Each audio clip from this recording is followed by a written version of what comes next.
Good morning. This is TCR, TroyCommunityRadio.com. I'm Clint Myers on 107.1 WTJN. Time now for the Mayor's Report, and with us on this Saturday morning, Mayor Michael Beamish.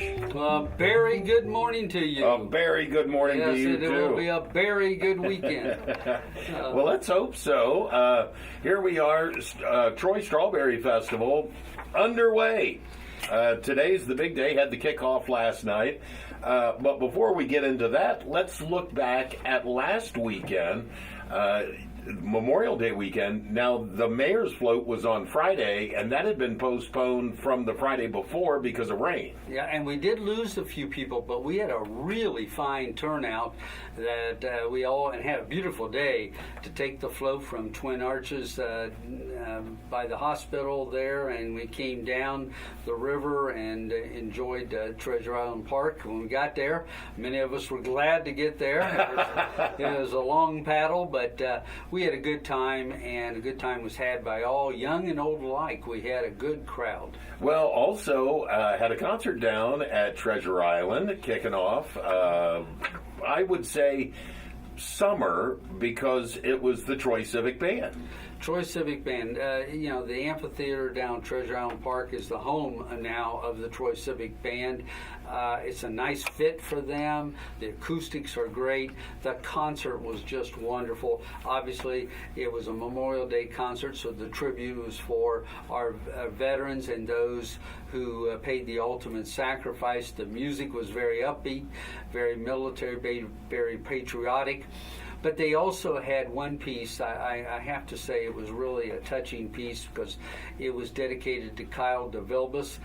He had narrated the many concerts that the Troy Community Band has put on, and he passed away this past year. And he was a big Ohio State fan. So in tribute to Kyle, they played a piece that wrapped up Carmen, Ohio in that piece, and it was very touching. Afterwards, they did a moment of silence for Kyle, and then the rest of the concert was dedicated to the veterans and those who have paid the ultimate sacrifice. Perfect setting down there for concerts, picnic. It doesn't matter. It's beautiful. It was a beautiful. The grass was very green. It was a little cloudy, which helped because if you remember, the temperature and humidity was way up. And so we had a nice crowd there. I still think people need to realize this Troy Community Band is a group of professionals who love music, and they put on one heck of a nice concert. Doesn't matter. I think they have 4 or 5 concerts throughout the year at the amphitheater, and I would hope that everybody will come out and support the Troy Community Band. Well, hopefully everybody comes downtown this weekend. There are plenty of strawberries to be had in many different forms. You name a strawberry something, and they've got it down at the levee and in downtown. Now, that's something that people need to realize. There are things going on both on the levee site as well as in downtown. So plan to make a day of it and visit all the booths, all the culinary treats that are out there. Of course, we have the Troy Strawberry Donut, which is our signature donut. And you can't have a Troy Strawberry Donut without, on your way to get in line for those, you got to stop at the senior center and get the strawberry shortcake. Strawberry shortcake. And a little air conditioning. And air conditioning. And I will tell you, those seniors take pride not only in the shortcake, but the strawberries they put on it. Get a good, ample supply of strawberries. And I got to tell you, I've had a chance to sample the strawberries before this weekend, and the Fulton Farms, they have strawberries, and they're very tasty. Good very berries. Sweet.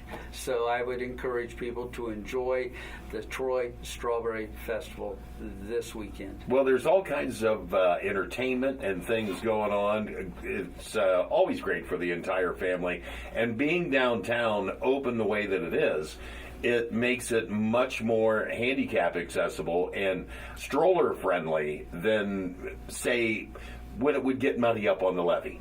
It helps with those who are mobility impaired. It helps with young children. And so this was part of the festival committee's wish. Now, it did cut out the parade, but there were a lot of other things. The cost of doing a parade is very high. But having it downtown allows for all those things. It allows for more people to enjoy the festival. It's a great festival. It provides funds for all of our civic organizations to do their goals and to meet their mission and give back to the community. Well, looks like it's going to be perfect weather for it this weekend. We put in for that a long time ago. And I want to mention Caleb Ingram, Declare Troy, is going to have a worship service.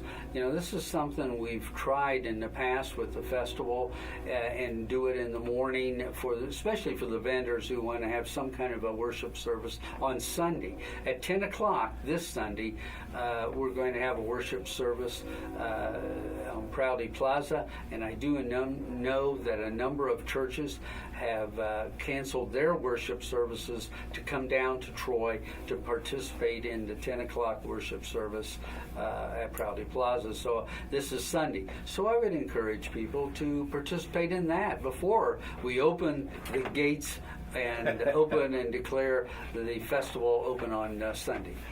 Declare everything strawberry-licious. It's strawberry delicious. There is everything. You've got St. Pat's serving up their cheesecake. They do that every year. It's so good. You can get the strawberry lemonade shake up downtown. The list is huge.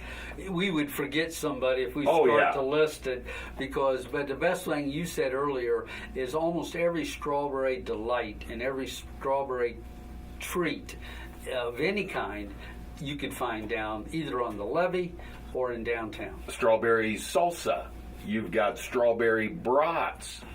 They're chocolate-covered strawberries. Everybody's got some version of the strawberry that you can come down. There's other great treats down here, too, but bring your appetite for sure. Absolutely. And the crafts. We can't forget many arts and crafts that are dotted along the whole levee and downtown area that give everybody something to see, look, appreciate the talent, and hopefully purchase.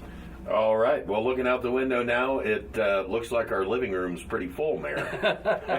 It's ready to go for company. It's ready to have a few visitors come to our living room of Troy. All right. Anything else you'd like to add in this morning? We got council coming up next week. Oh, yes. It will be not on, let's see. No, it will be on Monday, June 5th. I believe. Or is it the 4th? 4th. Yeah, I knew it was one of those days. It seems like every day around this time of year runs together for me. Well, there's so much going on. But it'll be at 7 o'clock. It will be at City Hall. It will be Monday night. And I hope everybody comes and sees what government's all about here in the city of Troy. Now, if you can't go down and be part of the council meeting yourself, you can watch it on troyohio.gov. Online, and just click on it, and you can watch right in the chambers live to downtown. Right. All right, Mayor. Well, I'm going to let you get out there and get to getting your strawberry delights. Got a few things to do today. Just a few. One of them is to have the strawberry shortcake. I do like that. That's the good stuff right there. Thank you, Mayor. This has been the Mayor's Report with Mayor Michael Beamish on this Strawberry Festival Saturday morning. I'm Clint Myers on 107.1 WTJN.